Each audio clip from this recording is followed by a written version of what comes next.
Hello అందరికీ. కీరా తినడమే కాకుండా దీంతో కర్రీ కూడా చేయొచ్చండి. ఇప్పుడు కీర దోసకాయతో కర్రీ ఎలా చేయాలో నేను చూపిద్దాం అనుకుంటున్నాను.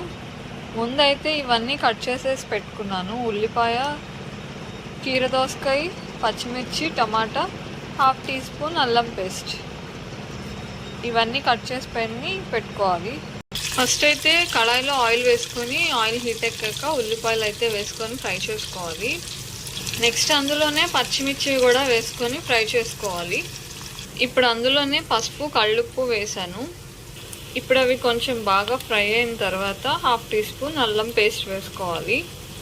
వేగిపోయాయి కదా ఉల్లిపాయలు, ఇప్పుడు కీర దోసకాయ వేసేయాలి. ఇలా మొత్తం ఒకసారి తిప్పేసి మూత పెట్టుకొని సిమ్లో మగ్గించుకోవాలి ఒక 5 నిమిషాలు. ఇప్పుడు మూత తీసి చూద్దాం.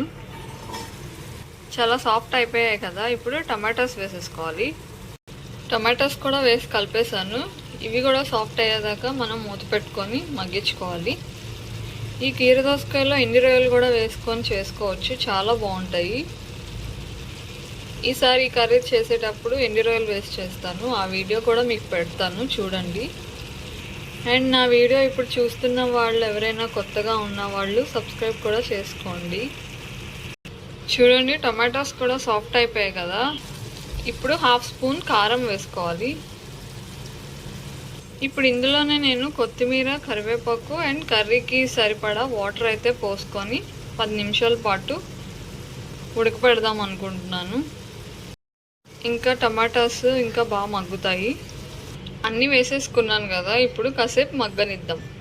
ఫైనల్గా కీర దోసకాయ కర్రీ అయితే రెడీ అయిపోయింది. ఈ వీడియో కనుక మీకు నచ్చితే లైక్ చేయండి, షేర్ చేయండి. ఇంకా ఈ కర్రీని మీరు ఇంట్లో చేసుకొని ఎలా వచ్చిందో కామెంట్ చేయండి. Bye bye.